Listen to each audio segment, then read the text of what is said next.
Good morning children, how are you? शुभोदय बच्चे, कैसे हो सब लोग? मैं हूं आपका अनवर सर, డాక్టర్ బీసెన్ పాఠశాల से। పిల్లలందరికీ శుభోదయం। బాగున్నారా మీరు? ఓకే, ఏవైతే ఇస్తున్నటువంటి పీడిఎఫ్ ఫార్మాట్ ఏదైతే ఉందో దాన్ని నోట్స్లో రాయడం, ఇచ్చినటువంటి క్వశ్చన్ అండ్ ఆన్సర్స్ చదవడం, వాటిని ప్రాక్టీస్ చేయడం చేస్తూ ఉండాలి। సో మనం గత వీడియోలో భక్తి పద్ అనే పాఠం గురించి మనం చర్చించుకున్నాం। సో ఇప్పుడు ఈరోజు 10వ తరగతి చెందినటువంటి ద్వితీయ భాష హిందీ 10వ తరగతి చెందినటువంటి 8వ పాఠమైనటువంటి స్వరాజ్య की नींव అనేటువంటి పాఠం గురించి మనం చర్చించుకుందాం। ओके, तो बच्चे आज हम द्वितीय भाषा हिंदी 10वीं कक्षा के द्वितीय भाषा हिंदी स्वराज्य की नींव पाठ के बारे में चर्चा करेंगे। तो इस पाठ में, इसके पाठ के जो लेखक विष्णु प्रभाकर, लेखक कौन है? विष्णु प्रभाकर, लेखक विष्णु प्रभाकर, विष्णु प्रभाकर हैं। तो बच्चे पाठ में उन्मीकीकरण, उद्देश्य, विधा, लेखक परिचय, विषय प्रवेश और पाठ का सारांश, इन अंशों को चर्चा करेंगे। उन्मीकीकरण, आप कृपा करके पेज नंबर, अपने पाठ्य पुस्तक के पृष्ठ संख्या 43 यानी 43, पेज नंबर 43 ओपन कीजिए और वहां पर उन्मीकीकरण दिया गया था और उसे हम पढ़ेंगे। उन्मीकीकरण में यह बताया गया, మీరు పాఠ్య పుస్తకం తీసుకొని పేజ్ నెంబర్ 43 ఓపెన్ చేస్తే అందులో ఫస్ట్ ఉన్మీకీకరణ ఉంది, దాన్ని చదివేసి దాని యొక్క భావాన్ని చెప్తాను, వినండి। शासक का यह दायित्व होता है, शासक का यह दायित्व होता है कि शासक అంటే రూలర్, నేత, शासक मतलब नेता, नायकुడు, शासक, शासक का यह दायित्व होता है नेता या राजा, नेता और राजा और कोई भी रूल करने वाला, नेता कोई भी राजा भी हो सकता है, शासन करने वाला, शासन करना, शासक जो शासन करता है, शासक मतलब जो शासन करता है, పరిపాలించేవాడు। శాసక్ అంటే నాయకుడు లేదా రాజు, పరిపాలించేవాడు, ప్రజల్ని పరిపాలించేవాడు శాసక్ అంటాం।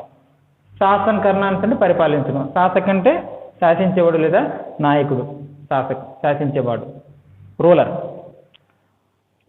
సో ఇలాంటి ఒక రూలర్కి, ప్రజల్ని రూల్ చేసేటటువంటి నాయకుడికి కానీ రాజుకి కానీ ఉండాల్సినటువంటి కొన్ని క్వాలిటీస్ అనేది ఈ ఉన్మీకీకరణలో ఇవ్వడం జరిగింది। ఏమిటా క్వాలిటీస్ అంటే, शासक का दायित्व होता है कि सबके प्रति सबको बराबर ध्यान रखें, सबका बराबर ध्यान रखें, सबका पॉइंट नंबर 1, सबका बराबर ध्यान रखें। अंदरनी समान दृष्टि, बराबर అంటే समान दृष्टितो सबको बराबर देखना चाहिए, अपने बंधुजनों को और पराइयों को सबको एक ही प्रकार न्याय करना चाहिए, एक ही प्रकार का न्याय करना चाहिए। అంటే శాసించేవాడు పరిపాలించేవాడు ఎలా ఉండాలంటే, అతని మొదటి క్వాలిటీ ఏమిటంటే తన పర అనేటువంటి భేదం ఉండకుండా అందరినీ సమాన దృష్టితో చూడడం,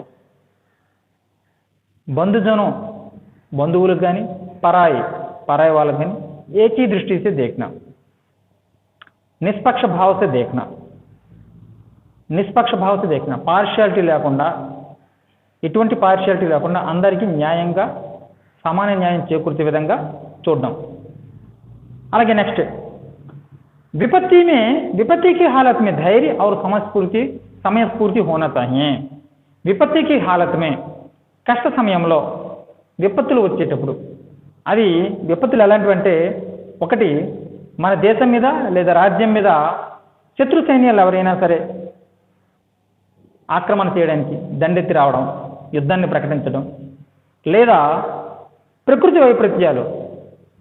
ఇప్పుడు మనం రెండు పరిస్థితుల్లో ఉన్నాం ప్రజెంట్ 2020లో. ఒకటి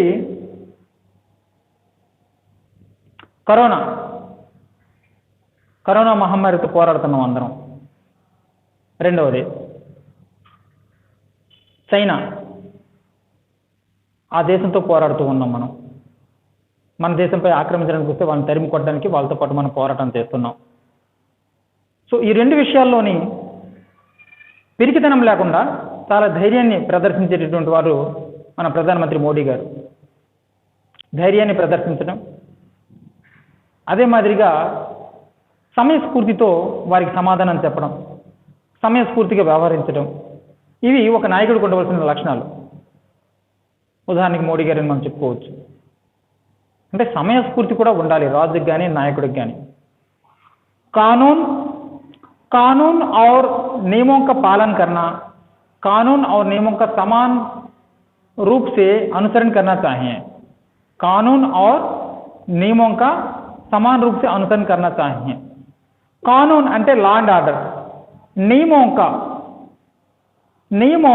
అంటే కొన్ని రూల్స్ అండ్ రెగ్యులేషన్స్ ఉంటాయి.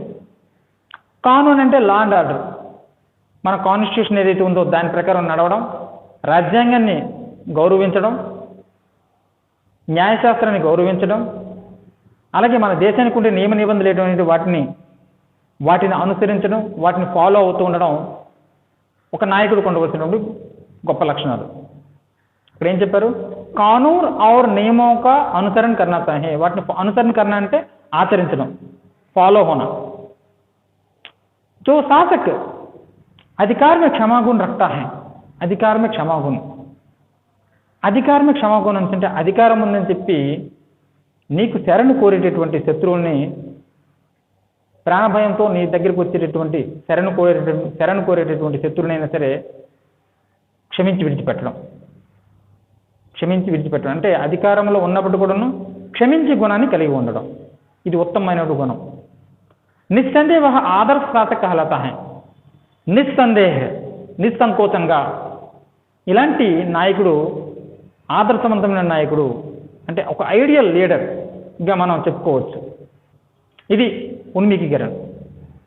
నెక్స్ట్ వెళ్దాం. మరి ఉద్దేశ్య, यह पाठ का उद्देश्य दो पॉइंट में बताता हूँ.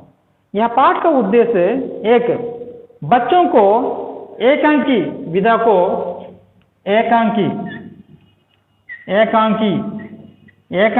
को परिचय कराना, बच्चों को एकांकी विधा को परिचय कराना. पॉइंट नंबर 2, देशभक्ति भावना को जगाना.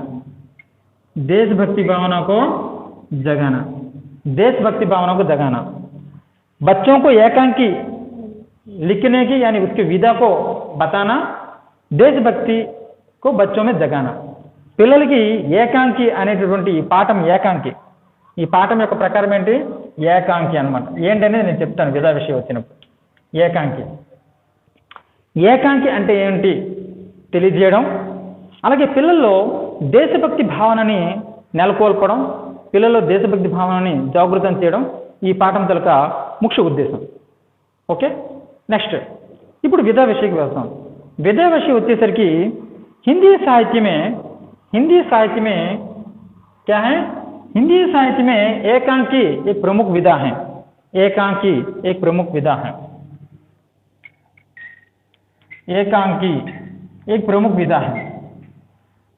हिंदी साहित्य में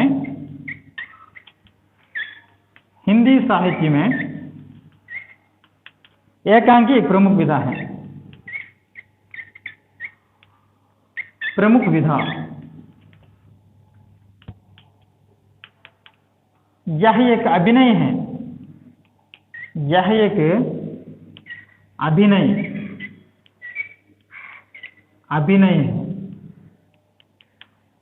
హిందీ సాహిత్యంలో ఏకాంకి అనేది ఒక ముఖ్యమైనటువంటి విధానం లేదా పద్ధతి. ఏకాంకి అనేది పాఠక ప్రకారం రాస్తాం కదా మనం. పాఠక ప్రకార కహాని, కవిత, నాటక్ అని చెప్పి, అలాగే పాఠక ప్రకార ఏకాంకి. అసలు ఈ ఏకాంకి అనేది हिंदी साहित्य एक प्रमुख विधा है. यह एक अभिनय है. यह एक అభినయం, ఇది ఒక నటించేటటువంటి అభినయం చేసేటటువంటి విధానం. ఏకాంకి అంటే అభినయం చేసేటటువంటి విధానం. अभिनय एकांकी का अर्थ है एक अंक वाला. एकांकी का अर्थ क्या है?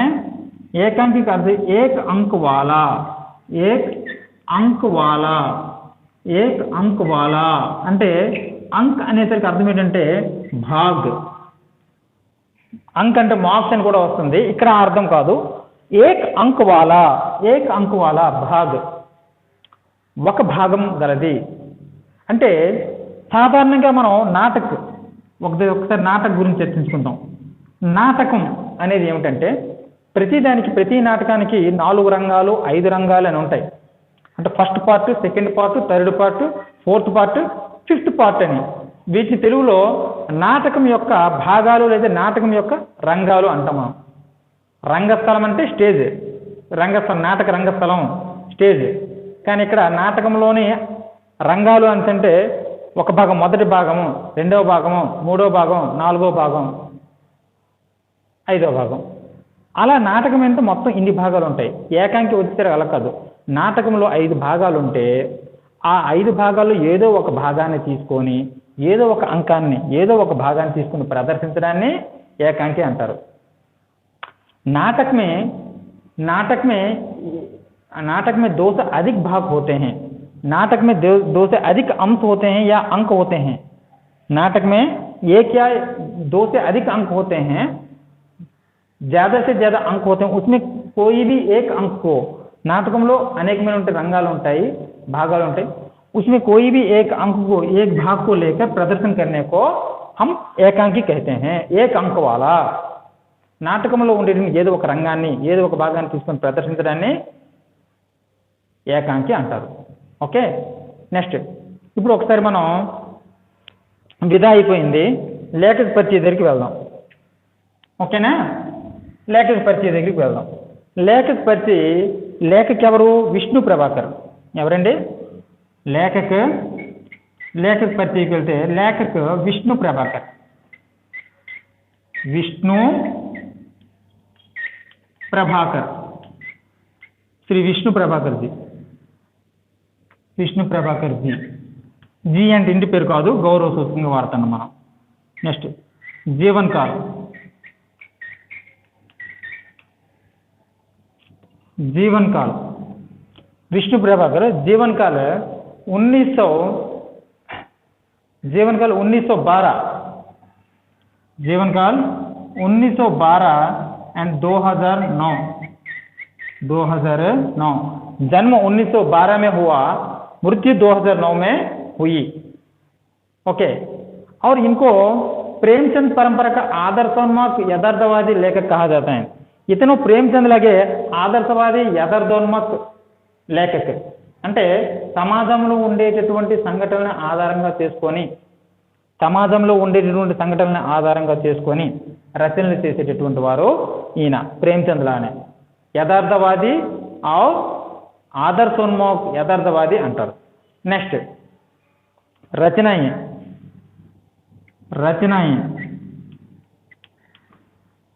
रचनाएं. आवारा मसीहा.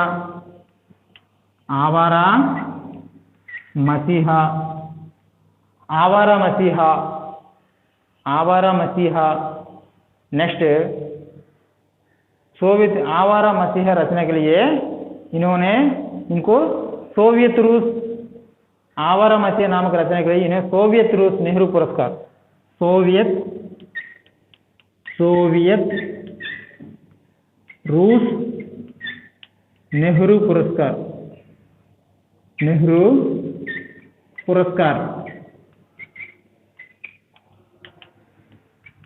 నెక్స్ట్ ఆవారా మసీహా అనేటువంటి రచన కోసం ఇతనికి ఆవారా మసీహా రచన కోసం సోవియట్ ల్యాండ్ నెహ్రూ పురస్కార్, సోవియట్ ల్యాండ్ నెహ్రూ పురస్కార్, సోవియట్ ల్యాండ్ నెహ్రూ పురస్కార్, సోవియట్ ల్యాండ్ నెహ్రూ పురస్కార్. నెక్స్ట్ ఇంకేంటి వచ్చింది? पद्मभूषण नेहरू पुरस्कार. एंड भारत सरकार ने इन्हें पद्मभूषण से सम्मानित किया. इंडियन गवर्नमेंट पद्मभूषण अने अवार्ड तो इन्हें సత్కరించడం జరిగింది. అవార్డ్స్ ఏంటి? ప్రసిద్ధ రచన Awara Masiha award, Soviet land Nehru Puraskar and Padma Bhushan. ఇవి లేఖక పరిచయం గురించి సింపుల్గా. లేఖక పరిచయం గురించి ఏం చెప్పాం మనం? ఈ స్వరాజ్యకి నీవు అనేటువంటి పాఠాన్ని రచించింది విష్ణు ప్రభాకర్. ఎవరండి? విష్ణు ప్రభాకర్. జీవన్ కాల్ 1912 అంటే 1912 అండ్ 2009, 1912 और 2009, 1912 2009 ఇది జీవన్ కాల్, జన్మ మృత్యు. ఆ ప్రసిద్ధ రచన आवारा मसीहा, प्रसिद्ध रचना आवारा मसीहा और इस रचना के लिए सोवियत लैंड नेहरू पुरस्कार और भारत देश सरकार ने इन्हें पद्म भूषण अवार्ड से पुरस्कार से सम्मानित किया. ఇది లేఖక పరిచయం. మరి ఒకసారి మిగిలిన కొన్ని అంశాల గురించి చర్చించుకుందాం మనం. ఈ పాఠంలో వచ్చేటటువంటి మిగిలిన కొన్ని అంశాలు, క్యారెక్టర్స్ ఉంటాయి. ఇందులోని క్యారెక్టర్స్ ఏమిటనేది ఒకసారి మనం చర్చించుకుందాం. ఇందులో కొన్ని క్యారెక్టర్స్ ఉన్నాయి ఈ పాఠంలో. ఏమిటా క్యారెక్టర్స్ అంట?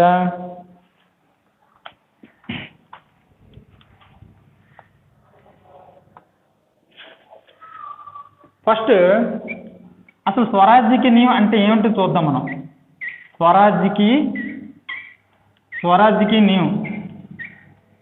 స్వరాజ్యకి నీవు అంటే ఏంటో చూద్దాం మనం. సెకండ్, ఇందులో క్యారెక్టర్స్ రాణి లక్ష్మీబాయి, రాణి ఝాన్సీ లక్ష్మీబాయి. ఏంటి మనం? ఝాన్సీ లక్ష్మీబాయి.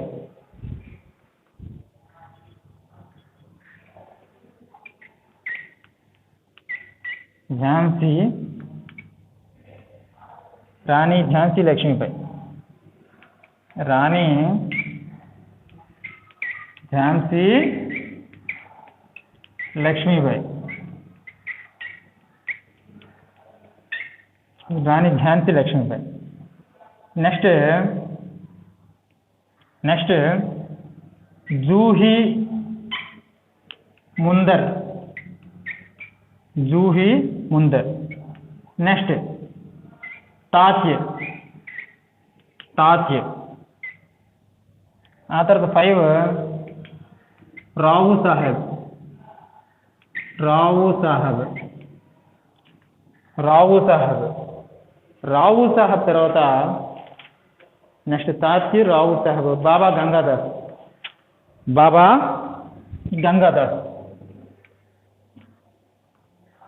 గంగాదాస్, ఇక్కడ రాద్దాం. 6th one బాబా గంగాదాస్.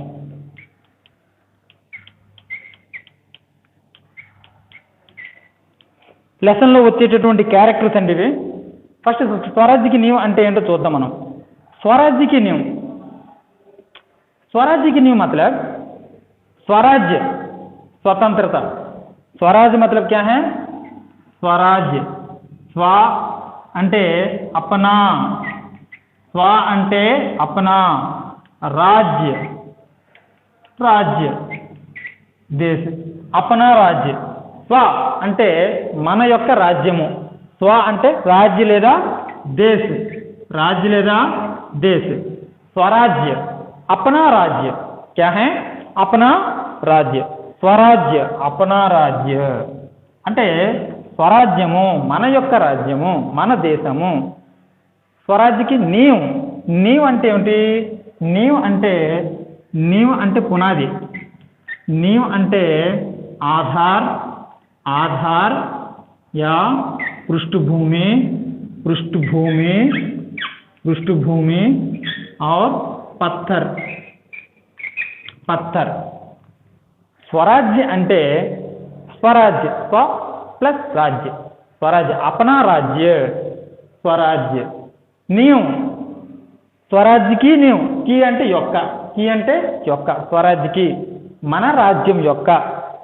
नीव पृष्ठ, पृष्ठ डालना या पत्थर डालना, पत्थर डालना या नीव डालना या पत्थर डालना. అంటే మన రాజ్యం కోసం, మన దేశం కోసం, మన రాజ్యాన్ని సంపాదించడం కోసం పునాది వేయడం. ఏమిటి? మన దేశం స్వతంత్రం కోసం పునాది వేయడం, మన దేశ స్వతంత్రం కోసం పునాది వేయడం. ఇది టైటిల్ దగ్గర మీనింగ్. అయితే ఒక్కసారి స్వరాజ్యకి నియమం అంటే ఏంటి, అసలు మీనింగ్ తాత్పర్యం ఏంటో చూద్దాం మనం. స్వరాజ్యకి నియమం అంటే ఏంటి? స్వరాజ్యకి నియమం पशु पक्षी सब कुछ हर प्राणी भी स्वतंत्र रूप से जीना चाहता है. पशु पक्षी मनुष्य सभी प्राणी स्वतंत्र रूप से जीना चाहते हैं.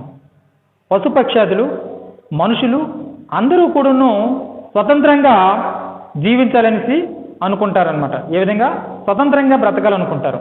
అంతేగాని బానిసత్వంలో కానీ ఇంకొకరి యొక్క ఆధీనంలో కానీ బ్రతకడానికి ఎప్పుడు కూడాను ఇష్టపడరు.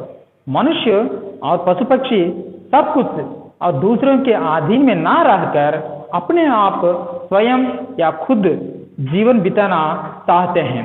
और इसी को हम जैसे कि 200 साल और उसी प्रकार हम 200 साल अंग्रेजों के अधीन में हम लोग गुलामी थे. अंग्रेजों के अधीन में गुलामी थे. तो हम भी बहुत कठिनाइयाँ हमने सहा थे. अंत में हमारे जो पूर्वजों ने अंग्रेजों से विरोध करके हमें आज़ादी लेने के लिए उन्होंने बहुत सारे बलिदान दिए थे. तो నేనేం చెప్తున్నానంటే पशु पक्षी और मनुष्य सभी प्राणी भी ఆజాదీ से जीना चाहते हैं, स्वतंत्र रूप से जीना चाहते हैं. పశు పక్షాదులు మనుషులు అందరూ కూడా స్వతంత్రంగా బ్రతకాలనుకుంటారు. ఇంకొకరి యొక్క ఆధీనంలో కానీ ఇంకొకరి యొక్క బానిసలకు కానీ బ్రతకడానికి ఎవరు ఇష్టపడరు. అవునా కాదా? అదే మాదిరిగా हम 200 से अधिक वर्ष अंग्रेजों के पास उनके आधीन में गुलामी बनकर रहे. మనం 200 సంవత్సరాలు బ్రిటిషర్స్ ఎవరైతే ఇంగ్లీష్ వాళ్ళ యొక్క ఆధీనంలో మనం వాళ్ళ యొక్క బానిసలుగా మనం ఎన్నో సంవత్సరాలు బ్రతికి ఉన్నాం. कितने ही कठिनाइयों को सहे, ఎన్నో కష్టాన్ని అనుభవించాం. तो अंत में हमारे पूर्वजों ने तो చివరికి మన పూర్వీకులందరూ కూడా और उनको विरोध करके आज़ादी के लिए लड़ाई शुरू की थी. స్వతంత్రం కోసం పోరాటాన్ని వాళ్ళు ప్రారంభించారు. आज़ादी के लिए लड़ाई शुरू की. तो पहला लड़ाई 1857 में हुआ. फर्स्ट जो सैनिक और कुछ लोग मिलकर 1857 को ब्रिटिशरों के प्रति अंग्रेजों के प्रति विरोध किए थे. సో 1857లో 1857లో ఫస్ట్ మనం అనేది స్ట్రైక్ చేయడం అనేది బ్రిటిషర్ ప్రతి స్ట్రైక్ చేయడం దీన్ని సిపాయిల తిరుగుబాటు అంటారు. సిపాయిల తిరుగుబాటు 1857లోనే స్టార్ట్ చేయడం జరిగింది. అలాంటి వారిలో ప్రముఖమైన వాళ్ళు ఏమిటి సో అలాగా ఈ స్వరాజ్యకి నియమం అంటే మళ్ళీ ఇక్కడ స్వరాజ్యకి నియమం అంటే స్వరాజ్యకి నియమం मतलब इसी प्रकार आज़ादी देश की स्वतंत्रता के लिए पृष्ठभूमि तैयार करना या नींव डालना, पत्थर बनाना या आधार बनाना, यानी सैनिकों को तैयार करना, देश की आज़ादी के लिए सैनिकों को तैयार करना या देश की आज़ादी के लिए नींव डालना ही स्वराज्य के नींव कहलाता है. स्वराज्य के नींव कहलाता है. स्वराज्य के नींव कहलाता है. ओके, स्वराज्य के नियम मतलब क्या है? देश की आज़ादी के लिए मजबूत सैनिकों को तैयार करना, देश की लड़ाई के लिए मजबूत सैनिकों को तैयार करना, देश की आज़ादी के लिए बलिदान देने के लिए सब लोग तैयार होना ही स्वराज्य के नियम कहलाता है. దేశ స్వతంత్రం కోసం సైనికులను తయారు చేయడం, బలమైన సైన్యాన్ని తయారు చేయడం, లేదా దేశ సైన్యం కోసం ప్రాణాలు అర్పించడానికి సిద్ధంగా ఉండడం, లేదా దేశ స్వతంత్రం కోసం ఒక యుద్ధాన్ని ప్రారంభించడమే స్వరాజ్యకి నీవు అని అంటారు. అంటే స్వతంత్రం కోసం పునాది వేయడం, అదని దీనికి అర్థం స్వరాజ్యకి నీవు. ఓకేనా? నెక్స్ట్ రాణి ఝాన్సీ లక్ష్మీబాయి గురించి చెప్పుకుందాం. ऐसे स्वराज्य की नींव बनाने में जो हमें बहुत महत्व दिया जाता है रानी झांसी लक्ष्मीबाई को. और रानी लक्ष्मीबाई को इस प्रकार महत्व दिया जाता है कि इन्होंने 1857 या 1858 उस बीच में उन्होंने अंग्रेजों के प्रति बहुत एक वीरांगना के रूप में उन्होंने लड़ाई की थी. इस प्रकार अपने जो पति मर जाने के बाद अपने दत्तपुत्र दामोदर को गोद में पीठ पर बांधकर युद्ध में जाकर रणचंडी की तरह युद्ध करके उन्होंने युद्ध मैदान में ही उन्होंने वीरगति को प्राप्त किया। इस प्रकार महारानी लक्ष्मीबाई, झांसी लक्ष्मीबाई देशभक्ति के लिए एक अद्भुत मिसाल थी, एक अच्छा उदाहरण है। देशभक्ति के लिए एक अच्छा उदाहरण है।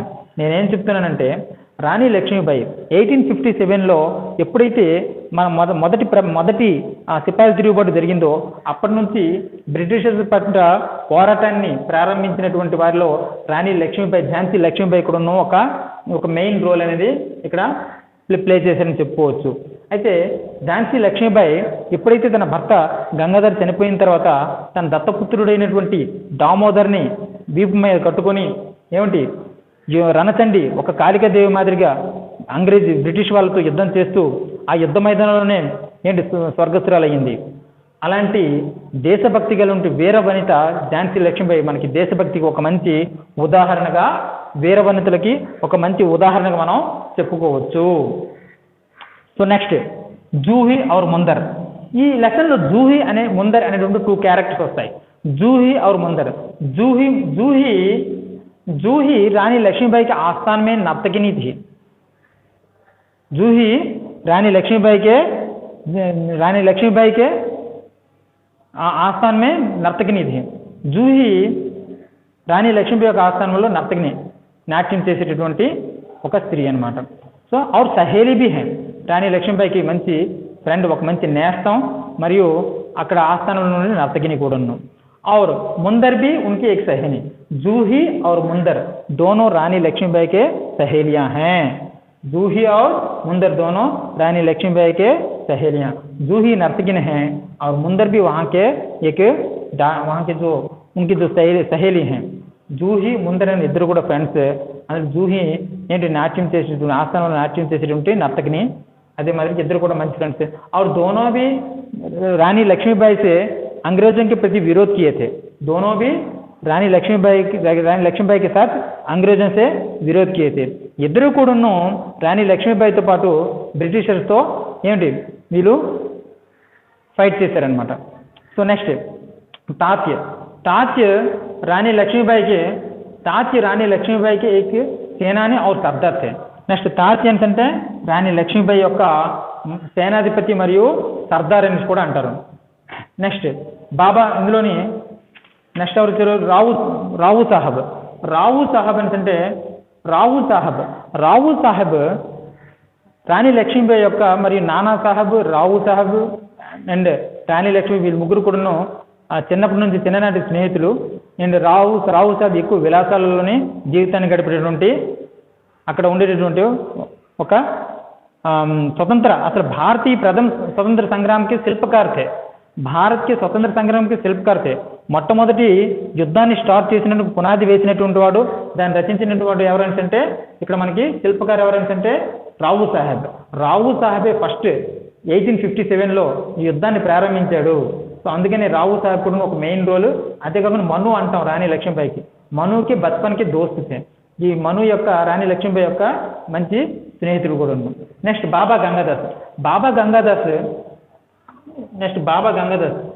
गंगादास काशी लो ఉండేటండు। बाबा गंगादास काशी में रहने वाले एक अच्छे साधु और बाबा थे। उन्होंने रानी लक्ष्मीबाई के गुरु थे। बाबा गंगादास అనేవారు కాశీలో ఉండేటటువంటి రాణి లక్ష్మీబాయి యొక్క గురువు మరియు ఆయన ఒక శ్రేయాభిలాషి అన్నమాట रानी लक्ष्मीबाई की, बाबा गंगादास।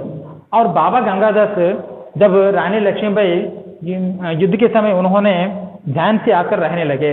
आ युद्ध సమయంలో బాబా గంగాదాస్ కూడా తన యొక్క ఎవరైతే ఉన్నారో తన ఆశ్రమాన్ని విడిచిపెట్టి ఈ విధంగా రాణి లక్ష్మీబాయి దగ్గరికి వచ్చి ఉన్నారన్నమాట। और बाबा गंगादास ने अंत में रानी लक्ष्मीबाई की मृत्यु होने के बाद उनके जो अंतिम संस्कार बाबा गंगादास ने ही किया था। రాణి లక్ష్మీబాయి చనిపోయిన తర్వాత యుద్ధ మైదానంలో వీరగతి ప్రాప్తి చెందిన తర్వాత ఆవిడ యొక్క అంతిమ సంస్కారాలన్నీ కూడాను బాబా గంగాదాస్ మాత్రమే చేసి ఉన్నారు। ఇదండి ఈ లెసన్లో వచ్చేటటువంటి క్యారెక్టర్స్, వీటి గురించి నేను చర్చించాను। ఓకేనా? సో నెక్స్ట్ వీడియోలో ఈ లెసన్ యొక్క సారాంశం అనేది నేను మీకు వివరిస్తాను. ఓకే, ఇంకొక నెక్స్ట్ వీడియోలో ఇంకో కొత్త టాపిక్తో కలుద్దాం. అంతవరకు సెలవు.